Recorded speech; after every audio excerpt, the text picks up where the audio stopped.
Այս կյանքը հարկ է ապրել լոկ որպես ճամփորդություն դեպի երկինք։ Ջոնաթան Էդվարդս։ Գործերդ, եթե խոսքերիդ նման բարի չլինեն, կնմանվես ծաղկածածկ ճահճի։ Հարազատս, անցիր Հիսուսի կողմը, և նրա նախատեսած բոլոր օրհնությունները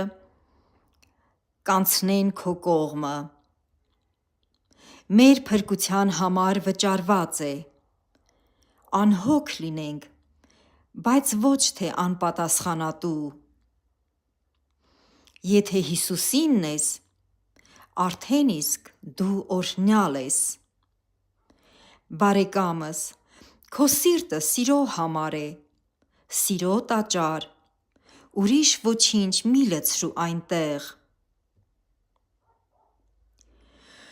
Քաղցրություն ցանողը դառնություն չի հնձի երբեք, և այո կամ ոչ ասելուց առաջ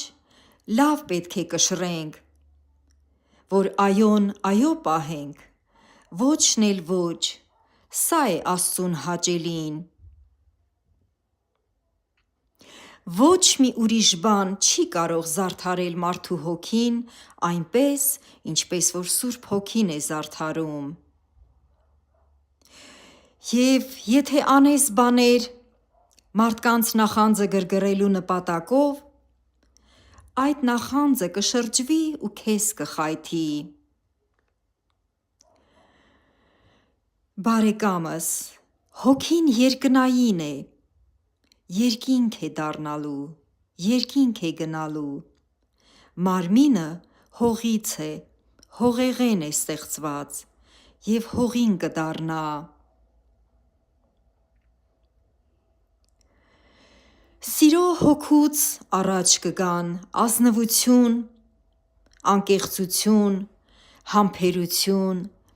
և խոնարհություն։ Եվ որովհետև ով ուզում է սիրել ու լավ օրեր տեսնել, թող լռեցնի իր լեզուն չար բաներ խոսելուց և իր շրթունքները նենգություն խոսելուց։ Խոսելու կարողություն ունեցող յուրաքանչյուր մարդ կարող է ինքն իր համար աղոթել.